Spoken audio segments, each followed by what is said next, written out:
Story ক্যানভাসে আজকে আপনারা শুনবেন সালমা চৌধুরী লেখা আমৃত্যু ভালোবাসি তোকে পর্ব সংখ্যা 1। 7 বছর পর বাড়ি ফিরছেন খান বংশের বড় ছেলে সাজ্জাদুল খান আবির। বাড়ি ফিরছেন বললে ভুল হবে, বিদেশ থেকে দেশে ফিরছেন আবির। এই 7 বছরে খানবাড়িতে ঘটে গেছে অনেক ঘটনা, যার সাথে সশরীরে যুক্ত নেই আবির, তবে আত্মিকভাবে প্রতিটা ঘটনায় জড়িয়ে আছে সে। আবিরের বাবা চাচা 3 জন। আবিরের বাবা সবার বড়, নাম আলী আহমেদ খান। তানবীরের বাবা মেজো, নাম মোজাম্মেল খান। ছোট চাচুর নাম ইকবাল খান। আবির তার বাবা মায়ের একমাত্র ছেলে। মেজো চাচা মানে মোজাম্মেল খানের এক ছেলে এক মেয়ে। ছেলের নাম তানবীর খান, মেয়ের নাম মাহাদিবা খান মেঘ। ছোট চাচার এক মেয়ে এক ছেলে, মিম আর আদি। এখনও তারা এলাকার যৌথ পরিবারগুলোর মধ্যে শ্রেষ্ঠ। বাড়ির সকলের প্রাণ যেন এক সুতোয় বাঁধা। 5 ভাই বোনের মধ্যে আবির সকলের চোখের মণি। আবিরের জন্মের পর তার বাবা মা দ্বিতীয় সন্তান নেওয়ার চিন্তা করেননি। এইচএসসি পর্যন্ত সেই বাড়িতেই ছিল সবার নয়নের মণি। আবিরের চাঞ্চল্যে মেতে থাকত খানবাড়ি। আচমকা যেন পরিবেশটা পাল্টে গিয়েছিল। 18 বছর বয়সে আবিরের হঠাৎ করে স্কলারশিপে বিদেশ পড়তে যাওয়া, বাড়ির সকলের সাথে শারীরিকভাবে যেমন দূরত্ব বেড়েছিল, তেমনই দূরত্ব বেড়েছিল মানসিকতার। 7 বছর পূর্বে আবিরের সাথে বর্তমান আবিরের আকাশ পাতাল পার্থক্য। দেখেও যেন চেনার উপায় নেই। 6 ফুট লম্বা ছেলেটা, গায়ের রং শ্যামলা, গাল ভর্তি চাপ দাড়ি, চুলের স্টাইল কোনো নায়কের থেকে কম না। তার ফ্যাশন আর লুকে যে কোনো মেয়ে এক দেখাতেই প্রেমে পড়তে বাধ্য। প্লেনে বসে আবির অবলীলায় ভেবে যাচ্ছে অতীতে ফেলে আসা স্মৃতিগুলো। সেই চাঞ্চল্যকর মুহূর্তগুলো এখন শুধু স্মৃতির পাতায়। মাকে রেখে এসেছিলেন সেই যৌবনের প্রথম দিকে, যখন তার বয়স ছিল 18। সেই সময় মাই ছিল তার একমাত্র বন্ধু। আজ সে 24 বছরের যুবক। এতগুলো বছরে একটা দিনও বাদ যায়নি যে মায়ের সাথে ফোনে কথা হয়নি সে। বাড়ির সকলের সাথে মোটামুটি কথা বলার চেষ্টা করছে। ছোটবেলার স্মৃতিগুলো ভাবতে ভাবতে নিজের দেশে পৌঁছে গিয়েছে আবির। এয়ারপোর্টে আবিরের বাবা আলী আহমেদ খান আর তানবীর দাঁড়িয়ে আছে। তানবীরের সম্পর্কে তার চাচাতো ভাই আর বয়সে 2 বছরের ছোট, কিন্তু দুজনের বেস্ট ফ্রেন্ড আর কলিজার বন্ধু। তানবীর আবিরকে দেখেই দৌড়ে এসে জড়িয়ে ধরল। এই 7 বছরে একেবারের জন্য বাড়ি ফেরেনি আবির, তবে প্রতিনিয়ত কথা হয় আবির তানবীরের। আবির তার আব্বুকে সালাম করে জড়িয়ে ধরে। তারপর বাড়ি ফিরে 3 জন। বাড়িতে যেন হই হই রই রই ব্যাপার, হবে নাই বা কেন। বাড়ির বড় ছেলে এত বছর পর বাড়ি ফিরছে। রান্নাঘরে বাহারি রকমের রান্নার ধুম পড়েছে মা চাচিদের। হঠাৎ দরজায় আবিরকে দেখে সবার মধ্যে হইচই শুরু হয়ে গেছে। আবিরের আম্মু দৌড়ে এসে জড়িয়ে ধরলেন ছেলেকে। আবেগপ্লুত হয়ে মাকে জড়িয়ে ধরল আবির। মমতাময়ী মাকে সেই 7 বছর আগে ছুঁয়েছিল। আজ এত বছর পর মায়ের ছোঁয়া পেল আবির। মা চাচিদের সালাম করল। সোফায় বসিয়ে ছেলেকে একের পর এক শরবত নাস্তা দিতে ব্যস্ত সবাই। এরই মধ্যে উদয় হলো মিম আর আদির। মিমের বয়স 14, তার ছোট ভাই আদির বয়স মাত্র 10 বছর। আদি এই বাড়ির সবচেয়ে ছোট। আবির যখন দেশ ছেড়েছিল তখন আদি 3 বছরও হয়েছে মাত্র। ভিডিও কলে দেখতে দেখতে ভাইকে সে একটু একটু চিনে। দৌড়ে এসে জড়িয়ে ধরেছে ভাইকে। আবিরও জড়িয়ে ধরেছে আদিকে। মিম ও আবিরের পাশে বসেছে, খোশ গল্প করছে সবাই মিলে। আদি জিজ্ঞাসা করছে, ভাইয়া আমার জন্য কি এনেছো? আবির যেই না উঠতে যাবে, মা চাচিরা উঠতে দিচ্ছে না। আগে শরবত খাবি, তারপর উঠবি। আবির তানবীরের দিকে তাকিয়ে বলল, এই লাগেজটা নিয়ে আয় তো। তানবীর একটা লাগেজ টান দিতে যাবে। আবির আচমকা বসা থেকে দাঁড়িয়ে, এটাতে ছুবি না। তানবীর সহ বাড়ির সকলেই যেন অবাক হয়ে গেল। আবির আবার ঠান্ডা মাথায় বলল, পাশের লাগেজটা নিয়ে আয়।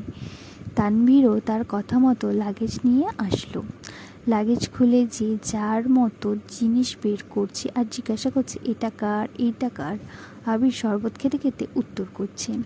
আদির জন্য বিদেশি দামি দামি খেলনা, মিমের জন্য ড্রেস, কসমেটিক্স বক্স, মা কাকিদের জন্য অনেক গিফট, তানভীরের জন্য মোবাইল, একটা ল্যাপটপ, অন্যান্য গিফট, আলাদা আর একটা ল্যাপটপ আছে। মিম জিজ্ঞাসা করছে, ভাইয়া এই ল্যাপটপটা কি তোমার?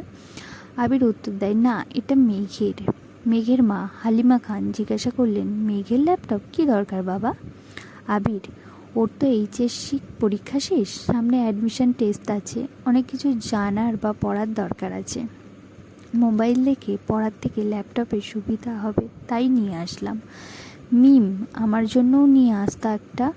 আবির অবলীলায় হেসে উত্তর দেয়, তোর 18 বছর বয়স হলে তোকেও কিনে দিব, চিন্তা করিস না। মিম খুশিতে গদগদ হয়ে বলল, ধন্যবাদ ভাইয়া। বাড়ির হইচই শুনে ঘর থেকে বের হলেন ছোট চাচা ইকবাল খান।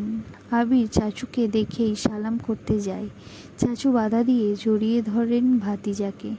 ইকবাল খান বাড়ির সকলের দিকে এক পলক তাকিয়ে নরম স্বরে বললেন, এতদিনে এই বাড়িটা পরিপূর্ণ হলো। ইকবাল খানের জন্য আনা উপহার আবির নিজের হাতেই চাচুকে দিল। বাকিদের জিনিসগুলোও একটা একটা করে দিল আবির। মেজ চাচু মানে মোজাম্মেল খান বাসায় নেই, তাই ওনার জন্য আনা গিফট যত্ন করে রেখে দিল আবির। লাগেজে পড়ে আছে একটা বক্স, যেটা র্যাপিং পেপারে মোড়ানো, আর একটা শপিং ব্যাগ। আদি জিজ্ঞাসা করলো, ভাইয়া এটা কার? আবির ল্যাপটপের পাশে বক্স আর শপিং ব্যাগটা রেখে উত্তর করলো, এগুলো মেঘকে দিয়ে দিও, আমি রুমে যাচ্ছি। ইকবাল খান এক পলক সবার দিকে তাকিয়ে জিজ্ঞাসা করলেন, মেঘ কোথায়? হালিমা খান উত্তর দিলেন, ও তো কোচিংয়ে গেছে, এতক্ষণে তো চলে আসার কথা। আবির বাকি দুটা লাগেজ নিয়ে উঠতে যাচ্ছিল, হঠাৎ পিছন ফিরে মায়ের দিকে তাকিয়ে প্রশ্ন করলো, আমি কোন রুমে থাকবো? ছেলের এমন প্রশ্নে মালিয়া খান হতভম্ব হয়ে পড়লেন। তৎক্ষণাৎ স্বাভাবিক হয়ে উত্তর করলেন, তোর রুম তোরই আছে, আজ সকালেই পরিষ্কার করা হয়েছে। আবির কোনো কথা না বলে 2 লাগেজ নিয়ে উঠতে গেল। তানভীর এগিয়ে আসে, আমায় দাও, আমি নিয়ে যাচ্ছি। আবির একটা লাগেজ তানভীরের দিকে এগিয়ে দেয়, নিজে আর একটা লাগেজ সযত্নে নিয়ে সিঁড়ি দিয়ে উঠতে থাকে। ততক্ষণে দরজায় এসে উপস্থিত হয় এই বাড়ির বড় মেয়ে মাহাতিবা খান মেঘ। মিম মেঘকে দেখে দৌড়ে এসে বলে, আপু আপু, আবির ভাইয়া এসেছে। মেঘ সিঁড়ির দিকে তাকায়। লম্বা স্বাস্থ্যবান সুপুরুষ দেহী একজন হাতে লাগেজ নিয়ে সিঁড়ি দিয়ে উঠছে, শুধু পিছনটা দেখা যাচ্ছে। মেঘ ভিতরে ঢুকে সবার হাতে গিফট দেখে এদিক সেদিক তাকায়। ততক্ষণে আবির নিজের রুমে চলে গিয়েছে। মেঘের মা হালিমা খান মেয়ের দিকে এগিয়ে এসে বললেন, তোর জন্য গিফট এনেছে। মেঘ তাকিয়ে বলে, কি গিফট? হালিমা খান চোখের ইশারা দিলেন সোফায় রাখা ল্যাপটপের দিকে। চোখ পড়ে মেঘের, ছুটে যায় ল্যাপটপের কাছে, জিজ্ঞাসা করে, এটা কি আমার? মিম বলে, হ্যাঁ আপু, এটা তোমার। বক্সটা আর শপিং ব্যাগটাও তোমার। ল্যাপটপটা ঘুরিয়ে ফিরিয়ে দেখছে মেঘ, যেন আকাশ কুসুম কিছু পেয়ে গেছে। তারপর শপিং ব্যাগটা একটু খুলে দেখলো, 2টা ড্রেস মনে হচ্ছে। সে ল্যাপটপ আর বক্সগুলো নিয়ে রুমের দিকে চলে যাচ্ছে। এত বছর পর নিজের রুমটা আশ্চর্যজনিত নয়নে দেখছে আবির। সেই পরিচিত ঘ্রাণ, যেখানে সে নিজের জীবনের 12টা বছর কাটিয়েছিল। সেই রুমটা ছিল তার একান্ত, ব্যক্তিগত, আজও তাই আছে। একটা জিনিসও এদিক সেদিক হতে দেয়নি আবিরের মা মালিয়া খান। এমনকি রুমে বছরের পর বছর তালা দিয়ে রেখেছেন তিনি। যখনই ছেলের কথা মনে হতো, ছেলের রুমে এসে নীরবে কেঁদে যেতেন, যেন কেউ বুঝতে না পারে। আবির রুমে ঢুকে লাগেজ খুলে নিজের পরনের টি-শার্ট হাতে শাওয়ার নিতে চলে যায়। শাওয়ার শেষে বের হলেন একটা কফি কালার টি-শার্ট আর একটা ট্রাউজার পরে। হাতে টাওয়ালে দিয়ে মাথার চুল মুছতে মুছতে খাটে বসে আছে তানভীর। লাগেজ নিয়ে এসে রুমেই বসে আছে সে। তানভীরের দিকে দেখে আবির জিজ্ঞাসা করছে, কি হলো, কিছু বলবি? তানভীর মুচকি এসে জিজ্ঞাসা করছে, আচ্ছা ভাইয়া, এই লাগেজটা ধরতে দিলে না কেন, কি আছে এটাতে? আবিরের চক্ষুদয়ে উদ্বেগ স্পষ্ট। চোয়াল শক্ত করে উত্তর দিল, এটাতে আমার পার্সোনাল কিছু জিনিস আছে। তানভীর হাসতে হাসতে উত্তর দেয়, সেই পার্সোনাল জিনিসগুলো দেখতে চাচ্ছে। আমার অবুঝ মন, কি করব বলো? স্বভাবসুলভ গম্ভীর কণ্ঠে উত্তর দিল আবির। কাউকে দেখানোর জিনিস আশা করি পার্সোনাল হবে না। তানভীর ভাইয়ের আপত্তিস্বর বুঝতে পেরে এই বিষয়ে আর কিছু বলেনি, শুধু জিজ্ঞাসা করে বিকালে কি বের হবে? আবির উপর নিচ মাথা নেড়ে হ্যাঁ সূচক সম্মতি জানায়। তানভীর কথা না বাড়িয়ে চুপচাপ বিদায় নেয় রুম থেকে। আবির খাটের এক কোণায় বসে মোবাইল হাতে নিয়ে গুরুত্বপূর্ণ কিছু চেক করতে ব্যস্ত হয়ে পড়ে। মেঘ নিজের রুমে ঢুকে শপিং ব্যাগ খুলে 3টা ড্রেস বের করলো। 3টা জামাই অসাধারণ সুন্দর, 2টা গ্রাউন্ড ড্রেস আর একটা গর্জিয়াস কাজের 3 পিস। ল্যাপটপটাও খুলে দেখে তার প্রয়োজনীয় সকল অ্যাপ ব্রাউজার অলরেডি ল্যাপটপে সেট করা আছে। মেঘের দৃষ্টি যায় র্যাপিং পেপারে মোড়ানো বক্সের দিকে। র্যাপিং পেপারে খুলতেই চোখ পড়ে 3টা উপন্যাসের বই, যেগুলোর ওপরে ছোট্ট একটা চিরকুটে লেখা অ্যাডমিশনের পরে পড়বি। তার সাথে একটা ছোট্ট বক্স, যেখানে এক বক্স রঙিন পাথর। মেঘের এই পাথরগুলো ছোটবেলায় খুব পছন্দ ছিল। তার সাথে একটা আইফোন 13 প্রো ম্যাক্স মোবাইলের বক্স। ফোন দেখে মেঘের চক্ষু চড়ক গাছ। অনেক দিন যাবৎ মনের কোণে সুপ্ত ইচ্ছা ছিল একটা আইফোন কেনার, কিন্তু কাউকে বলার মতো সাহস হয়নি তার। এগুলো দেখে খুশিতে গদগদ হয়ে পড়েছে মেঘ।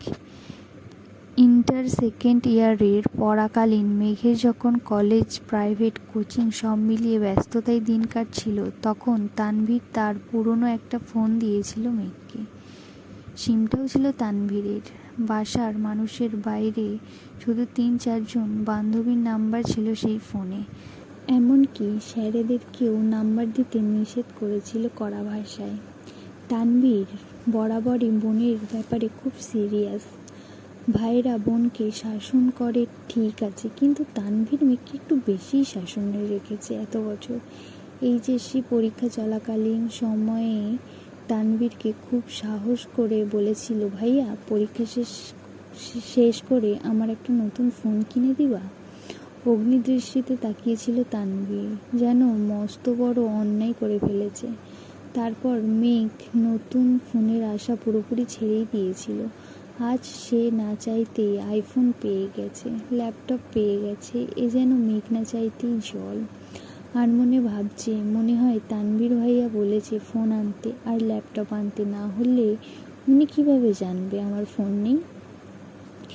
এদিকে 1 ঘন্টা যাবৎ ফোনে মনোযোগ দিয়ে কি যেন কাজ করছে আবির। হঠাৎ আদি দৌড়ে এসে দাঁড়ায় দরজায়। আদি, ভাইয়া তোমায় খেতে ডাকছে। আবির, যা আসছি। 10 মিনিটের মধ্যে সাদা শার্ট পরে রেডি হয়ে নিচে নামলো আবির। অসময়ে তেমন কেউ নেই নিচে। বিকাল 4টা বাজে, সবার খাওয়া শেষ অনেক আগেই। মালিয়া খান বসেছিলেন ছেলের জন্য। ছেলের ফিটফাট হয়ে রেডি হওয়া দেখে মালিয়া খান জিজ্ঞাসা করছেন, কোথাও যাবি? আবির বলল, হ্যাঁ একটু কাজ আছে। আবির চুপচাপ খাবার খাচ্ছে। ছোটবেলায় যা যা সে পছন্দ করতো সব রান্না হয়েছে আজ। সব খেতে পারেনি, যতটুকু সম্ভব খেয়ে উঠে পড়েছে। এর মধ্যে তানভীর হাজির হয়েছে। শান্ত কণ্ঠে বলল, ভাইয়া রেডি আমি। এখন যাবি নাকি লেট হবে? এখনই বের হব। মালিয়া খান রান্নাঘর থেকে ডেকে বলছেন, গাড়ি নিয়ে বের হবি না, চাবি নিয়ে যা। গাড়ি লাগবে না আম্মু। 2 ভাই বের হয়ে গেল। যৌথ পরিবারগুলোর সবচেয়ে আনন্দময় সময় হলো সন্ধ্যাবেলা। বাড়ির সকলে মিলে হইচই করে বিকাল আর নাস্তা খাওয়া, একটু টিভি দেখা, খেলাধুলা করা, আড্ডা দেওয়া। সমস্যা শুধু বড় ভাই তানভীর সবসময় মেঘকে চোখে চোখে রাখে। কি করছে কি না করছে, কখন খাচ্ছে, পড়াশোনা করছে কি না, এসব কিছু দেখাই যেন তার একমাত্র কাজ। কিন্তু মিম আর আদিকে কোনো দিন একটা ধমক পর্যন্ত দেয়নি তানভীর। এ কেমন দুমুখ ব্যবহার! তানভীর যতক্ষণ বাসার বাইরে থাকে, মেঘ ততক্ষণ মুক্ত স্বাধীন। তানভীর বাসায় না থাকায় 3 ভাই বোন মিলে ছোটাছুটি করছে। মেঘ যা বলে ছোট দুটা তাই করে। মেঘ আর আবিরের এখনও দেখা হয়নি। মেঘ কোচিং থেকে এসে রুমে যে ঢুকেছিল, তার গিফট নিয়ে ব্যস্ততার কারণে সবে মাত্র রুম থেকে নিচে এসেছে। অন্যদিকে আবির বাসা থেকে চলে গেছে আরও 2 ঘন্টা আগে। মেঘ, মিম আর আদি ছোটাছুটি শেষ হয়ে বড় আব্বু জনাব আলী আহমেদ খানের বাসায় প্রবেশ দেখে আলী আহমেদ খান বাসায় ঢুকতে ঢুকতে নিজের স্ত্রী মালিয়া খানকে জিজ্ঞাসা করলেন, আবির কোথায়? মালিয়া খান উত্তরে বললেন, ও তো তানভীরকে নিয়ে বের হলো, বলল কি কাজ আছে। আলী আহমেদ খান সবাই বসতে বসতে মেঘের দিকে তাকিয়ে প্রশ্ন করলেন, পড়াশোনার কি অবস্থা আম্মু? মেঘ শান্ত স্বরে উত্তর করল, আলহামদুলিল্লাহ ভালো বড় আব্বু। তবে তবে কি? প্রশ্ন করলেন আলী আহমেদ খান। আমার ফিজিক্স আর ম্যাথে একটু সমস্যা, কোচিংয়ের সাথে কুলাতে পারছি না, প্রাইভেটগুলোতেও অনেকটা এগিয়ে গেছে। আলী আহমেদ খান বললেন, ঠিক আছে, তোমার জন্য প্রাইভেট টিউটর নিয়ে আসবো, কাল বা পরশুর মধ্যেই ম্যানেজ করতেছি। তুমি চিন্তা করো না, মন দিয়ে পড়াশোনা করো আম্মু। তোমার ভাই তানভীর তো আমার কোনো কথা শুনে না, আর না শুনে তোমার আব্বুর কথা। কোথা থেকে মাথায় ভূত চেপেছে রাজনীতি করবে, পড়াশোনা গুরুত্ব না দিয়ে রাজনীতিতে গুরুত্ব দিচ্ছে। তুমি পড়াশোনা করো ভালো করে, মেডিকেলে অথবা ঢাকা বিশ্ববিদ্যালয়ে যেন চান্সটা হয়ে যায়। জি বড় আব্বু, চেষ্টা করব। খেয়েছো কিছু তোমরা? আলী আহমেদ খান জিজ্ঞাসা করলেন। এবার উত্তরটা মিম দিল, হ্যাঁ বড় আব্বু, খেয়েছি আমরা। ঠিক আছে, এখন রুমে গিয়ে পড়তে বসো। 3 ভাই বোন কোনো কথা না বলে 3 দিকে যার যার রুমে চলে যাচ্ছে। উপন্যাসটি আপনাদের কাছে কেমন লাগছে তা কমেন্টের মাধ্যমে জানাতে ভুলবেন না, আর পেজে নতুন হয়ে থাকলে চ্যানেলটি অবশ্যই সাবস্ক্রাইব করবেন।